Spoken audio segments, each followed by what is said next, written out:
My mom and dad, I'm really grateful for them. They exposed us to everything at a young age, and they wanted us to have exposure. They worked hard for their money, and at 5 years old, started playing Atari 2600, and I just loved it. I love the idea of mastering the games, and my favorite is that little round handle.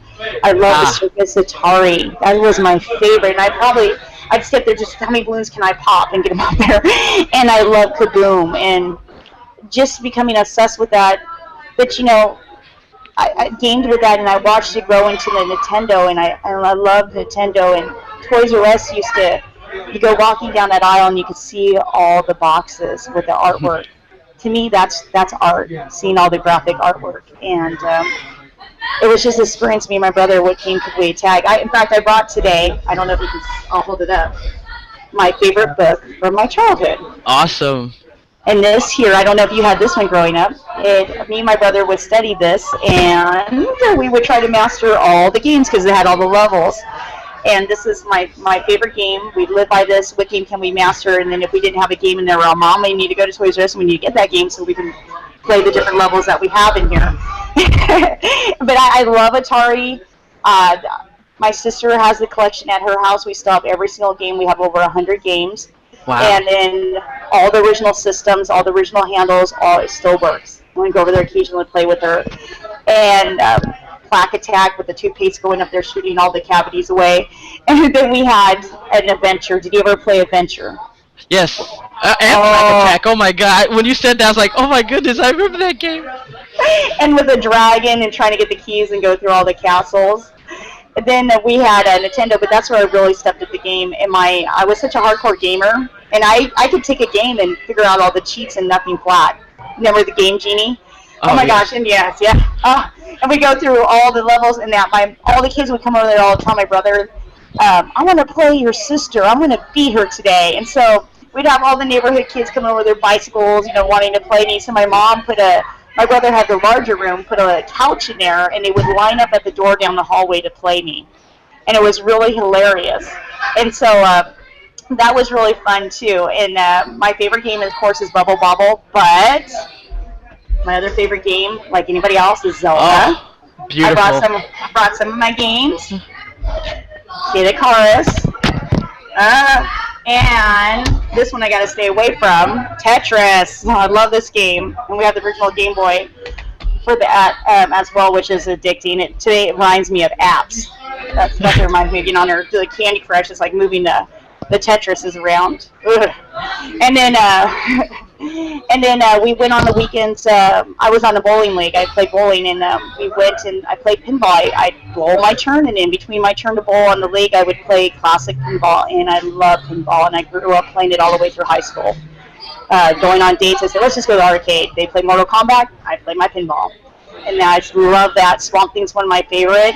And we went every weekend. We went to the pizza shops, and we eat the slice of pizza, and every pizza parlor here in Bakersfield had huge classic arcade games. And get in there and just play against people, and people would want to play me in there because I could pick up the games really quick and move them, the strategies and stuff.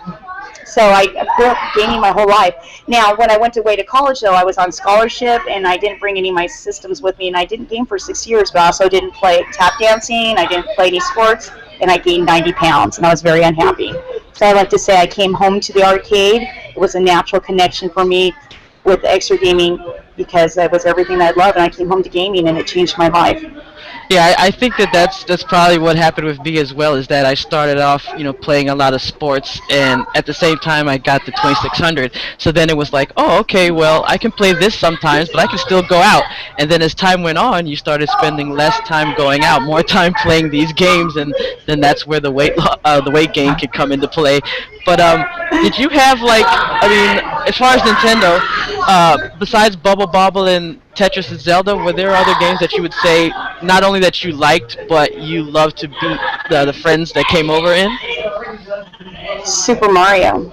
Ah, All yes. those Super Mario. I could go through those Super Mario, one, two, all of them.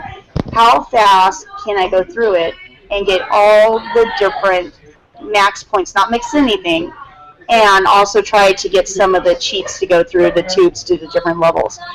we would time ourselves who could get the most and go through it the quickest.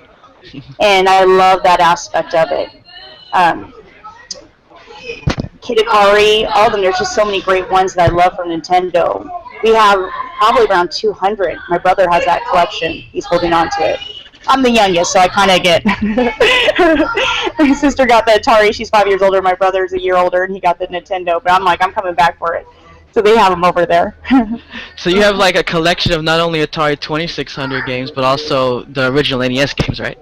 Yes, and also I'm going back and recollecting. I'm trying to get all the Nintendos in their original mint condition boxes because I love the artwork on them. And I love to try to get Atari, but I know that's going to be hard to get.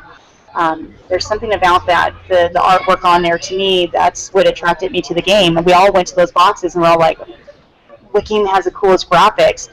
And I want those boxes. And I brought some of those with me today to show you because I've already started collecting them. And when I find them, and the gaming stores call me when they get them in, when people trade them in, and I come and buy them right away. I majored in college in art history, so I love art. And to me, this is my art, is the gaming boxes. So I'll show you some of those. Was it hard to like find, especially mint condition, just with back in the day, people probably weren't thinking that I'm going to try and save this? It's hard. It's not easy. I got pretty lucky right off the bat. I got a Donkey Kong one too. I have 25 of them, but I haven't been looking really hard lately. Nice. Yeah, and I've got Keyword. And they're in perfect condition. The games work. All the manuals there. And I'm going around and I'm collecting them all. That's my goal because for me, one of the attractions to gaming as a kid was those boxes. So this is very special for me. So I'm like, I got to have them all. So I'm going to try.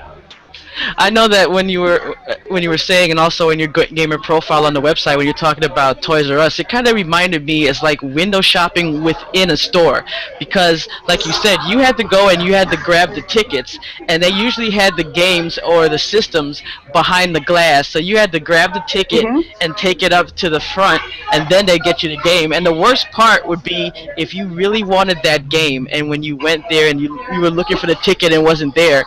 I didn't know till later on that sometimes people would take the tickets and hide them in other ones, but it's just, that kind of experience, like no one would have that right now when they look for a game.